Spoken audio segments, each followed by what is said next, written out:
और अरविंद शर्मा समाज सेवी के तौर पर, क्योंकि डॉक्टर के साथ समाज सेवी की भूमिका जब मिलकर इस कोरोना काल में आगे बढ़ी तो उसका एक बड़ा सकारात्मक असर भी दिखाई दिया। और इस सेशन को आगे बढ़ाएंगी मेरी सहयोगी रंजना। मैं रंजना चाहूंगा कि आप भी मंच पर आए और इस चर्चा की शुरुआत करें।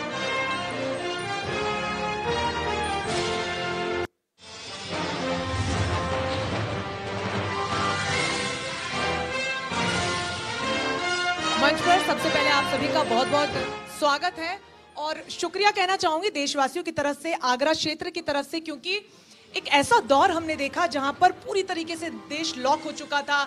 एक वक्त के लिए लोग अपने चार दीवारी में कैद हो गए थे, लेकिन आप लोग निरंतर काम करते रहे। आप लोगों ने हार नहीं मानी और जज्बा और वो हौसला जो आपने क्षेत्र के वासियों को दिया, खासतौर पर आगरा की परिस्थिति को हमने बिल्कुल बदलते हुए देखा है। ऐसे में अब एक बार फिर से आगरा ट्रैक पर आ रहा है। कितनी समस्याएं आपको आई, क्या कुछ चुनौती रही, उस पर आज बातचीत करेंगे। शुरुआत में करना चाहूंगी डॉक्टर संजीव यादव जी से। सर माइक ले लीजिए। आप सभी से दरख्वास्त है कि माइक ले लें। आप संजीव जी, जिस तरीके से डॉक्टर्स जो हैं वो लगातार काम कर रहे हैं, कोरोना काल में उन्होंने काम किया और भगवान का हमेशा से दूसरा रूप वो माना ही जाते हैं। आप सभी से मैं बातचीत करूंगी, लेकिन एक रिपोर्ट हम अपने दर्शकों को पहले दिखा दें, क्योंकि हमने वो दौर जरूर देखा, लेकिन चुनौतियां क्या होती हैं, परेशानियां क्या होती हैं, हम सिर्फ सोच सकते हैं पर समझ नहीं सकते। और उसी के लिए ये खास रिपोर्ट देखिए।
तो हमने ये रिपोर्ट देख ली, हालांकि ये आंकड़े, ये स्थितियां हम सभी को पता थी, लेकिन ताजा करने के लिए, अपडेट करने के लिए रिपोर्ट जरूर दिखाई। डॉक्टर संजीव, आपसे जानना चाहूंगी, आप कंसल्टेंट क्रिटिकल केयर हैं राम रघु हॉस्पिटल के।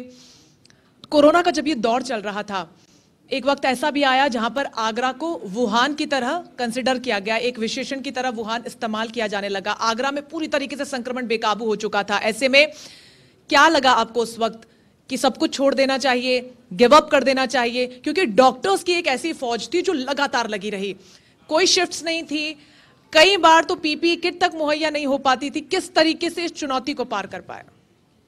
देखिए, उस टाइम पे जब है ना संक्रमण काफी अपनी रफ्तार में था, उस टाइम पे हमारी जो आप माइक ऊपर कर लीजिए थोड़ा।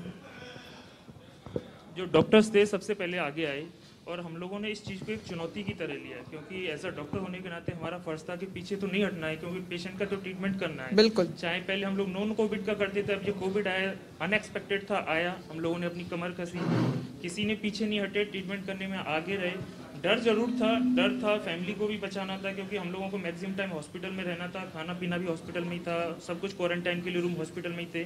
तो उस टाइम पे एक बहुत बड़ी चुनौती थी कि ट्रीटमेंट भी करना है, अपने आप को भी बचाना है और फैमिली से अलग रहना है, बच्चे से, वाइफ से, माँ जी बाबू जी सबसे अलग रहना है। तो वो एक काफ़ी चैलेंजिंग टास्क था, लेकिन काफ़ी हद तक हम लोगों को सपोर्ट काफ़ी मिला अपने आगरा मेडिकल कॉलेज से, शासन से, प्रशासन से। तो हम लोगों ने काफ़ी कंट्रोल किया और उस टाइम पे काफ़ी इन्फेक्शन का रेट और काफ़ी जान बचाई।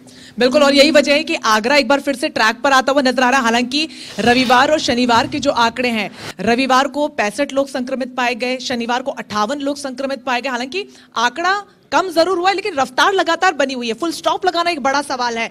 अब मयंक अग्रवाल जी, आपसे जानना चाहूंगी, चूंकि इन्होंने शासन और प्रशासन का जिक्र कर ही दिया है और वो महत्वपूर्ण भी है, सरकार की तरफ से क्या मदद आपको मिल रही थी? क्या कभी ऐसा लगा कि यार इससे ज्यादा हमें जरूरत थी और अब ये नहीं मिल पा रहा है? कभी ऐसी समस्या आई? नहीं रंजना जी, आपको मैं बता रहा हूँ कि कोविड के दौरान शासन प्रशासन ने जो सहयोग किया है, उससे ज़्यादा सहयोग की अपेक्षा उन्होंने 24 घंटे कोई भी प्रॉब्लम आई, कोई भी प्रॉब्लम अगर आई, आपने डिस्कस किया, उसका 5 मिनट के अंदर आपको मिला। जैसे कि शुरू में कोरोना के समय में लोगों की, हमारे मेडिकल स्टाफ की, कंसल्टेंट की आने जाने में प्रॉब्लम होगी, क्वारंटीन के लिए सेंटरों पे डिस्कशन करना था, एसएन मेडिकल से जो भी सपोर्ट चाहिए था हमको, सीएमओ ऑफिस से जो भी सपोर्ट चाहिए था, 24 घंटे ऑन सपोर्ट पे रहा है प्रशासन आगरा का। तो मुझे नहीं लगता कि इससे ज़्यादा सपोर्ट प्रशासन, हमारे डीएम साहब और एसएसपी साहब ने पूरे फुल टाइम मेहनत की है और हमें सपोर्ट किया। बिल्कुल, डीएम साहब को देखा भी है सभी ने काम करते हुए, पूरे रात और दिन एक कर दिए गए, पुलिस पूरी लगातार लगी हुई थी। अब डॉक्टर प्रशांत जी, जिस तरीके से जिक्र कर रहे हैं ये कि प्रशासन का पूरा सहयोग था, चाहे वो पुलिस हो, शासन का पूरा सहयोग था, सरकार हो, लेकिन एक बहुत बड़ी समस्या ये थी कि अगर आप डॉक्टर भी हैं पर घर तो आपको लौट के जाना है ना, आपकी भी बीवी बच्चे हैं, आपका भी परिवार होता है। कभी मन में ये विचार आया कि नहीं, कुछ दिन हम भी नहीं जाते, पूरा देश लॉक है, हम भी थोड़े दिन घर पे अपने परिवार के साथ व्यतीत करते हैं?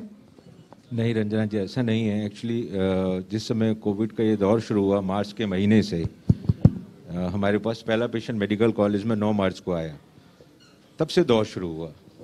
शुरुआती स्तर पर देखा जाए तो इक्का दुक्का पेशेंट ही आ रहे थे।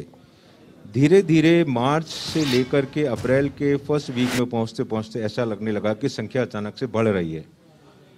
पूरे मेडिकल कॉलेज का पूरा की पूरा मेडिकल फ्रेटर्निटी, पैरामेडिकल स्टाफ, ये सब लोग एक रफ्तार में काम करने को तत्पर हुए।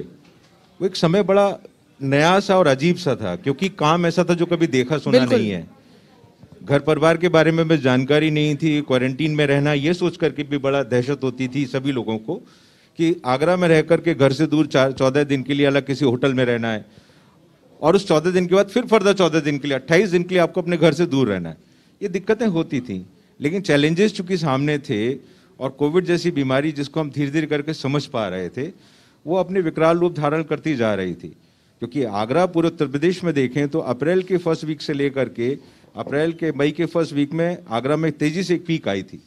तो वो समय हमारे लिए बड़ा चैलेंजिंग था।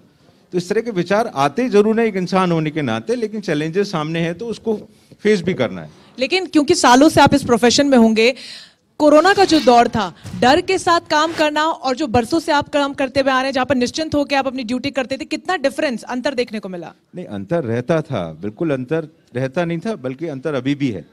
उस दौर में एक फर्क ये था आज के और उस दौर में, उस समय वो बीमारी बिल्कुल नई थी, ट्रीटमेंट मोडेलिटीज हमारे पास बहुत ज़्यादा नहीं थी।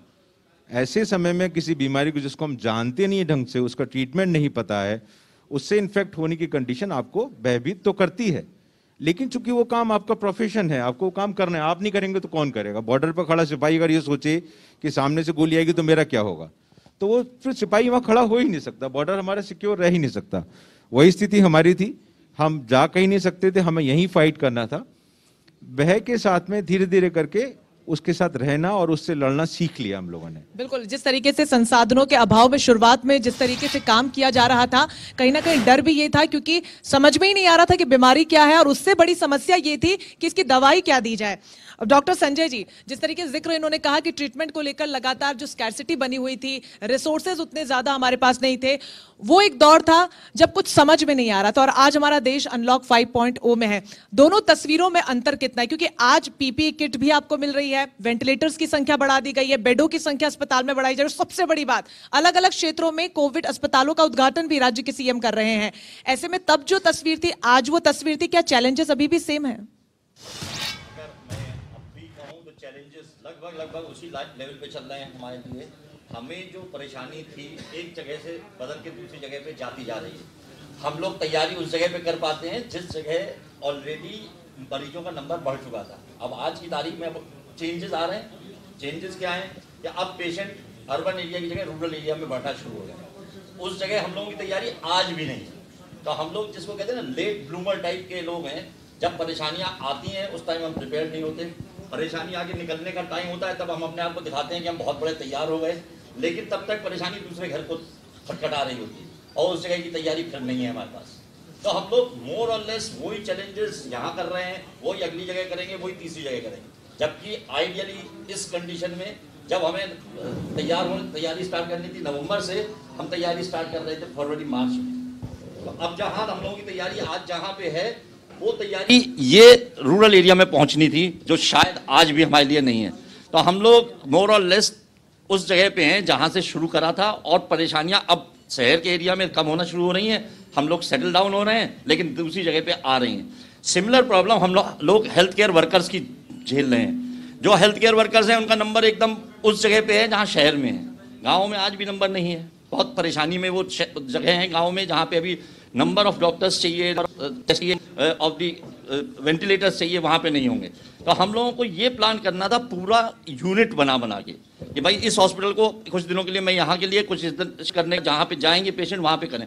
लेकिन इस प्लानिंग में हम लोग आज भी कमजोर पड़े हैं और शायद कमजोर ही रहेंगे। बिल्कुल, और यही वजह है कि लगातार आंकड़ों में अभी भी इजाफा हो रहा है, और चूंकि रिकवरी रेट जरूर गिरती जा रही है, उसमें बेहतरी देखने को मिल रही है, लेकिन मौत का आंकड़ा लगातार बढ़ना अपने आप में बेहद गंभीर विषय है। समाज सेवी अरविंद शर्मा जी हमारे साथ मौजूद है बीच में। चूंकि आप डॉक्टर्स ने अपनी अपनी बात रखी, आपने तमाम तबकों को काम करते हुए देखा, मीडिया कर्मियों को काम करते हुए देखा, आपने पुलिस वालों को काम करते हुए देखा, साफ सफाई वालों को काम करते, और आप भी खुद ग्राउंड जीरो पर मौजूद रहे, समाज की आपने सेवा की। क्या लगता है आपको, जैसा कि आप डॉक्टर संजय जी अभी कह रहे थे कि गांव तक सुविधाएं नहीं पहुंच पाई हैं, उन लोगों को समझ में ही नहीं आता वेंटिलेटर क्या होता है, घरों में ही रहते हैं, थोड़ा सा सर्दी जुकाम हो गया तो घरों में ही है, और उसी की वजह से संक्रमण बढ़ता गया, और आप तो गांव गांव तक जाते हैं, समाज की सेवा करते हैं। क्या लगता है स्थिति वही बनी हुई अभी भी?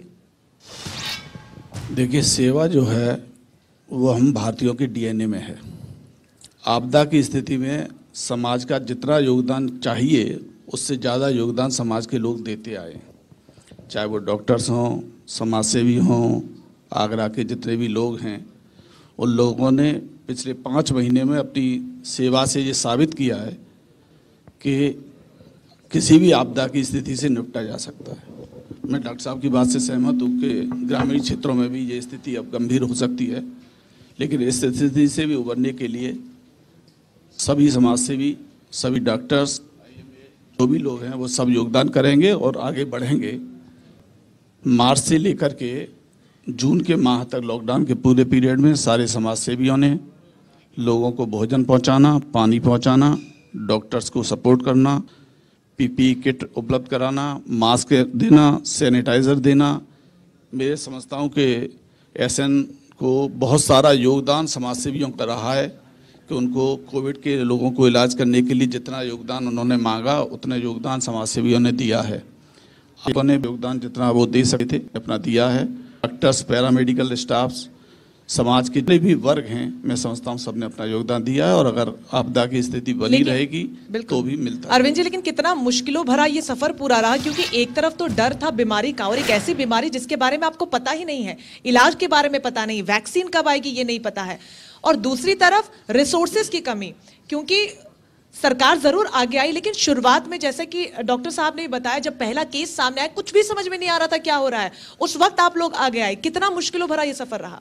इसका सीधा संपर्क यह है कि 60,000 पैकेट हमने 5 माह तक लगातार प्रशासन को पर डे उपलब्ध कराए और ये इतनी बड़ी मात्रा है कि उसको प्रशासन को ही ये कहना पड़ा कि अब खाने की जरूरत नहीं है, लोगों के पास पर्याप्त भोजन है। आर्थिक मदद को लेकर कोई समस्या कभी आई हो? कभी मैं नहीं समझता हूँ कि शहर में इस तरीके की कोई प्रॉब्लम आई हो कि आर्थिक स्तर पर दिक्कतें समाज की तरफ से आई हों। ठीक है, हालांकि जनता की समस्याएं लगातार अभी भी बनी हुई है, जनता के मन में सवाल भी लगातार बने रहते हैं। हमारे बीच कई गणमान्य लोग मौजूद हैं, उनसे भी सवाल लूंगी, लेकिन डॉक्टर साहब आपसे संजीव जी पूछना चाहूंगी, क्योंकि रिसोर्सेज को लेकर भी आपने जिक्र किया है और एक सबसे बड़ी समस्या, क्योंकि हम लोग ग्राउंड जीरो पर जाते रहते हैं, आसपास में भी देखते हैं, लोगों का लगातार यही कहना है कि टेस्टिंग नहीं होती है। टेस्टिंग के स्तर में सुधार जरूर हुआ है, लेकिन आप जाते हैं और अगर आप में संक्रमण पाया भी जाता है तो अस्पताल आपको एडमिट करने से मना कर देता है। कई बार तस्वीरें ऐसी आई हैं, खबरें भी हम लगातार चलाते हैं, ये कितना गंभीर है?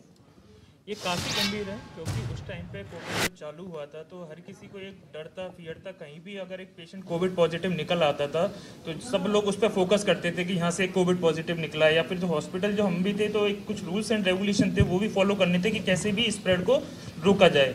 तो एक ये बहुत बड़ा टास्क था, तो उस टाइम पे ये सारी चीज़ों को कंट्रोल करना और पेशेंटों को भी कंट्रोल करना तो काफ़ी इंपॉर्टेंट रहा था उस टाइम। बिल्कुल, कहीं ना कहीं बहुत बड़ा योगदान जहां पर तमाम अस्पताल और डॉक्टर्स का रहा। मयंक अग्रवाल जी, तस्वीरें ऐसी भी सामने आई जहां पर अस्पताल के ठीक बाहर डस्टबिन में या फिर खुले में पीपी किट को फेंक दिया गया, जिसका इस्तेमाल खुद डॉक्टर्स करते हुए, किसी से छिपा नहीं है। बहुत वायरल वीडियोस और तस्वीरें हुई और उससे सबसे ज्यादा संक्रमण फैलने का खतरा बना रहता है।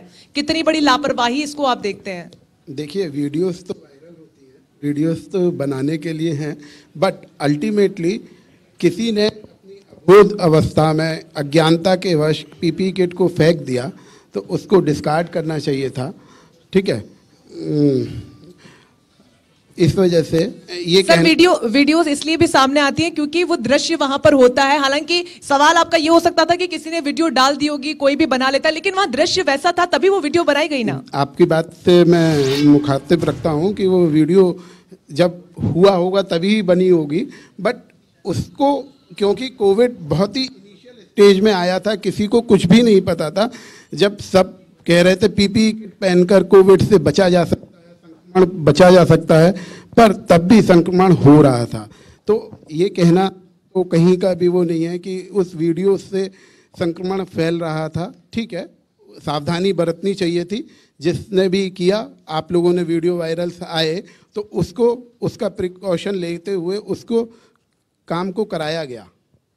लेकिन लगातार इजाफा ऐसी तस्वीरों में होता गया, चूंकि आप कह रहे हैं कि कई और ऐसे कारण हैं जो संक्रमण में इजाफा करते रहे, लेकिन एक कारण जिसे हम कम कर सकते हैं उसे भी हम आगे क्यों बढ़ाएं? समझदारी इसी में है, और वो भी तब जब अस्पतालों की तरफ से ऐसी लापरवाही सामने आती है, क्योंकि डॉक्टर्स मैं समझती हूं एक ऐसे व्यक्ति है या एक ऐसा प्रोफेशन है जिन्हें सबसे ज्यादा जानकारी है इस बीमारी के बारे में।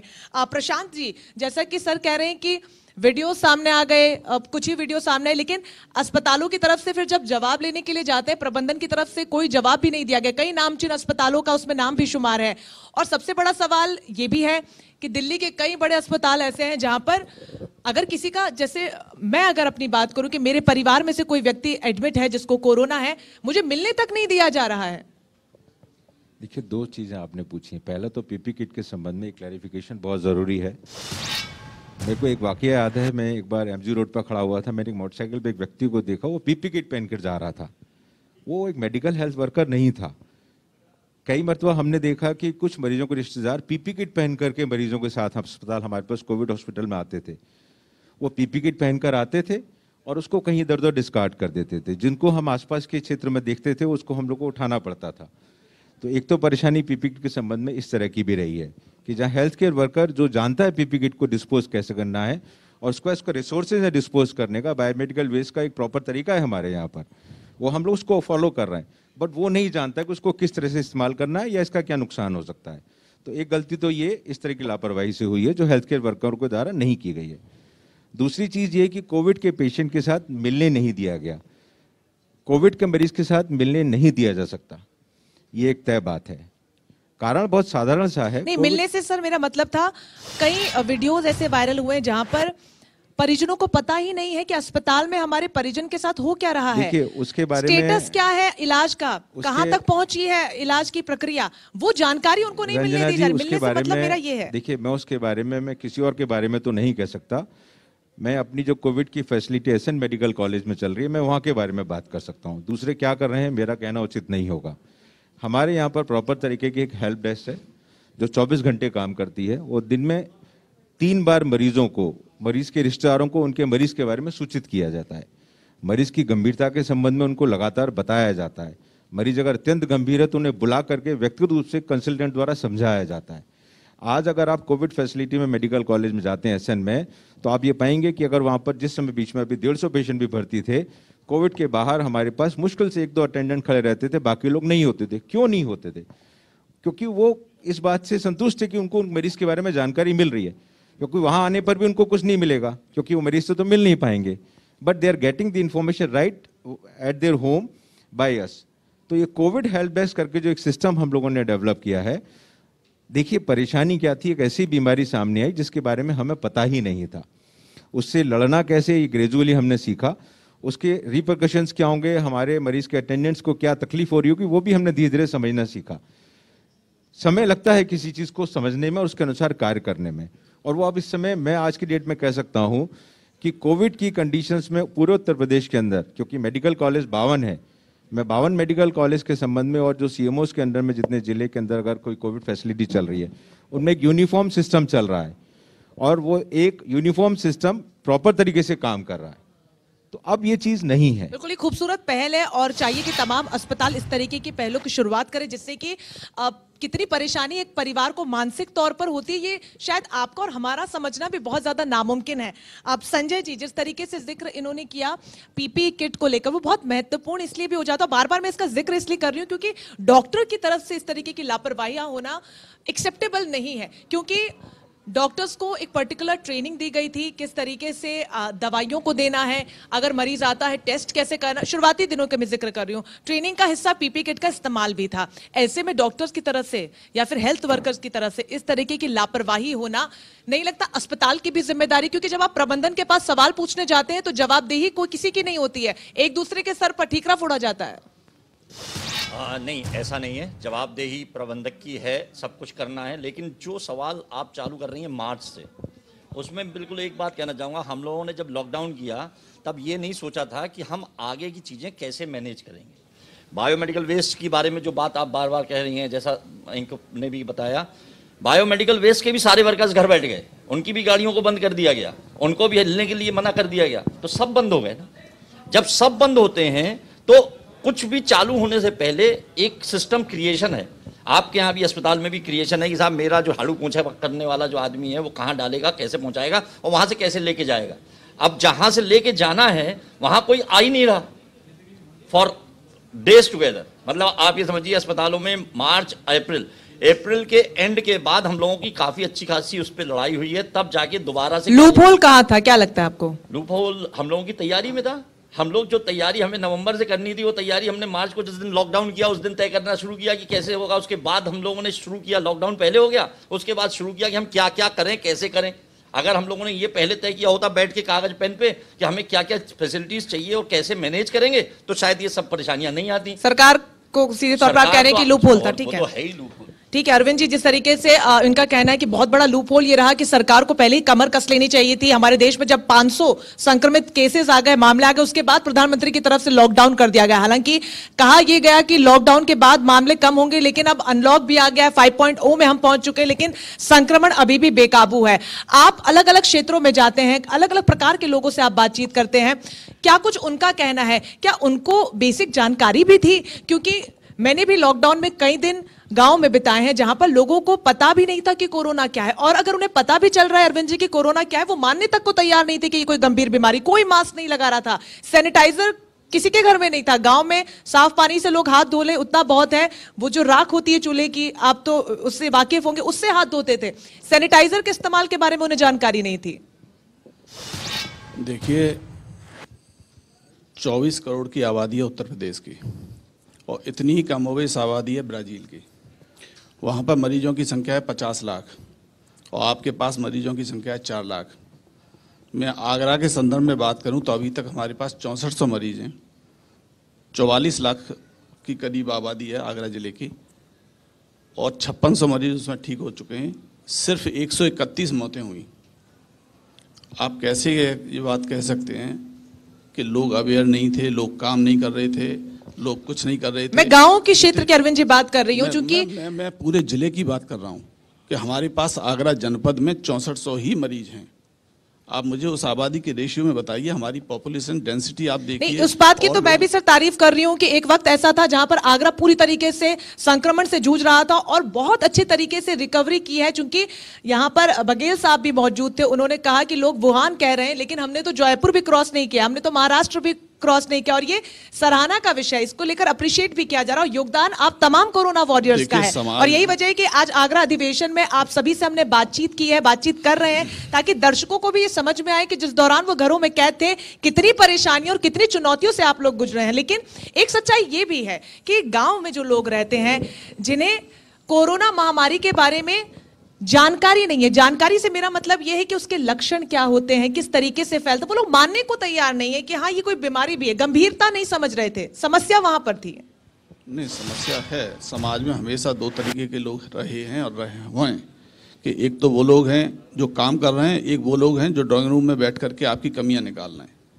तो जो लोग कमियां निकाल रहे हैं वो साधुवाद के पात्र हैं कि उन्होंने उन लोगों को जो काम कर रहे थे उन्हें बेहतर करने का मौका दिया। जो बुहान कह रहे थे उनको समझदारी और उनको ये अवसर प्रदान किया कि आगरा की स्थिति को सुधारने में किस तरीके का योगदान प्रशासन का रहा, शासन का रहा, डॉक्टर्स का योगदान रहा, पैरामेडिकल स्टाफ का रहा, सफाई कर्मचारियों का रहा। इवन जितने लोगों ने काम किया है उसी का परिणाम आज आपको दिखाई दे रहा है कि आगरा में करीब 500 के लगभग एक्टिव केसेस हैं, और मैं नहीं समझता हूँ कि शायद 200 से ज़्यादा लोग हॉस्पिटल में होंगे, शेष घर पे आराम कर रहे हैं। बिल्कुल, हर सिक्के के दो पहलू होते हैं और दोनों पहलुओं में से हम किसी एक पहलू को दरकिरार नहीं कर सकते। अगर बुराई है तो अच्छाई भी है, और अच्छाई है तभी थोड़ी बहुत बुराई भी नजर आती है। संजीव जी, जैसे कि अरविंद जी ने कहा कि लोगों को जानकारी भी थी, लोग अवेयर भी थे, लेकिन इन सब के बीच में संक्रमण का लगातार फैलना एक बड़ी समस्या बनी हुई थी। चूंकि आप डॉक्टर्स हैं, जिस तरीके से आप लोगों ने काम किया, डॉक्टर्स की स्कैरसिटी जो थी वो भी एक बड़ी समस्या बनी हुई थी, क्योंकि वो लोग बेहिसाब काम कर रहे थे। उनकी समस्या लगातार सामने आ रही थी, क्योंकि कोई फेसबुक लाइव करके अपनी समस्या को जाहिर कर रहा है। मैं डॉक्टर्स की खासतौर पर बात कर रही हूं कि हमारी शिफ्ट्स का कोई हिसाब नहीं है, पूरे पूरे दिन हमसे काम करवाया जा रहा है। क्या लगता है, क्या ये भी सही था? क्योंकि पीपीई किट में इतने घंटों काम करना कितना मुश्किल होता है। देखिए, पीपी किट है ना 6 to 8 आवर्स करके है ना काम करना काफ़ी डिफिकल्ट जॉब था, और उस टाइम पे लेकिन ये था कि हम लोग आगे थे काम करने में, कभी हम लोग पीछे नहीं रहे थे। डॉक्टर्स लोग, फॉर योर काइंड इन्फॉर्मेशन, अभी तक हम लोग है ना जो सेक्रीफाइस दे चुके हैं, आईएमए के डॉक्टर्स 400+ दे चुके हैं, जो कि काफ़ी अधिक मात्रा में जो मोर्टेलिटी हुई है डॉक्टर्स कम्युनिटी के अंदर, बहुत ज़्यादा मोर्टेलिटी हुई है। तो मैं इस चीज़ को बहुत गर्व के साथ कहता हूँ कि हम लोग बिल्कुल पीछे नहीं हटे। हमारी आईएमए की जो टीम थी, जितने भी डॉक्टर्स थे, जिसमें यंग एज से लेकर ओल्ड एज तक सभी ने अपना योगदान दिया, सेक्रीफाइस की अपनी लाइफ। 25 का यंग डॉक्टर फ्रॉम एम्स, उसने अपनी जान गंवाई कोविड में काम करते हुए। सीनियर कंसल्टेंट हमारे जितने थे, जिन्होंने कभी भी पीछे नहीं हटे, और ये है कि अपनी सेवाएं देने में हम लोग हमेशा आगे रहे। जो भी सीनियर्स थे, 60+ डॉक्टर्स थे ना, उन्होंने भी कभी ये नहीं सोचा कि मैं ओल्ड एज हूँ और इस संक्रमण में हम एज फैक्टर एक रोल प्ले करता है इम्यूनिटी में। लेकिन सीनियर डॉक्टर्स भी 60+ वाले जो थे, जो कभी काम करने की नहीं सोचा, वो लोगों ने भी अपना काम किया। तो इस चीज़ में हम लोग थोड़ा डर था, नई बीमारी है, डर तो हम लोगों को भी था, नो डाउट। और उसी की मतलब है कि ये जो 400 प्लस जो सेक्रीफाइस हुए हैं आईएमए के डॉक्टर्स का, वो बहुत बड़ा योगदान है इस देश के लिए, जो आईएमए के डॉक्टर्स ने अपनी जान गंवा के। बिल्कुल, तमाम कोरोना वॉरियर्स जो दिन रात काम कर रहे थे उन लोगों को भी जान चलेगी, क्योंकि डर लगातार मन में बना रहता है, यार हमें ना कभी ये संक्रमण अपनी चपेट में ले ले। बावजूद इसके उस डर को दरकिनार करके लगातार काम करते रहे। रंजना जी, मैं एक चीज कहना चाहूंगा, इंसान को डर जब होता है जब इंसान ने उसके आउटकम देखे हो। आप किसी बच्चे के सामने सांप रख दीजिए, उसे नहीं पता 1 साल के बच्चे को ये सांप है। हम लोगों ने क्रिटिकल केयर में आईसीयू में पेशेंट को वेंटिलेटर पर किस तरीके से डिटोरिएट होता है जब पेशेंट के लंग वाइट आउट होता है कोविड न्यूमोनिया की वजह से, तो हम लोगों ने वो देखा है। तो जब आपको किसी चीज का आउटकम पता हो कि इसका इतना सीरियस आउटकम है और आप उसी चीज में काम करने जा रहे हो, तो आप समझ सकते हो। बिल्कुल, फर्स्ट हैंड एक्सपीरियंस जो होता है वो जितना भयावह होता है उतना ज्यादा चुनौतीपूर्ण भी होता है। पब्लिक को, नॉन मेडिको को नहीं पता है कि कितनी, क्योंकि बहुत से लोग तो घर पे है ना काढ़ा पी के ठीक हो रहे हैं ना, तो उन लोगों को ये लगता है कोरोना कोई बीमारी नहीं है। लेकिन मैं अभी भी जागरूकता आपके प्लेटफॉर्म से कहना चाहूंगा, कोविड अभी खत्म नहीं हुआ है और लोगों को अभी भी पूरे, क्योंकि हम लोग अभी जो डर बचा है ना अभी, क्योंकि अनलॉक 5 लागू हो चुका है, मैं लोगों को देख रहा हूँ किस तरीके से मार्केट में जिस तरीके से लोग इस समय घूम रहे हैं, लेकिन अब जो डर बचा है ना वो मेडिकल में और पैरामेडिकल स्टाफ में बचा हो, क्योंकि हम लोगों ने आउटकम देखा इस बीमारी। बिल्कुल, और ये महत्वपूर्ण भी है, जान गंवाते हैं ना वो हम लोगों ने देखा। बिल्कुल महत्वपूर्ण भी ये है कि रिसोर्सेज तो आप उपलब्ध करवा रहे हैं। वो दौर था जब रिसोर्सेज का अभाव था, लेकिन अब तमाम रिसोर्सेज है, टेस्टिंग का स्तर बढ़ रहा है, अस्पतालों में बेडों की संख्या बढ़ रही है, लेकिन जागरूकता एक ऐसा महत्वपूर्ण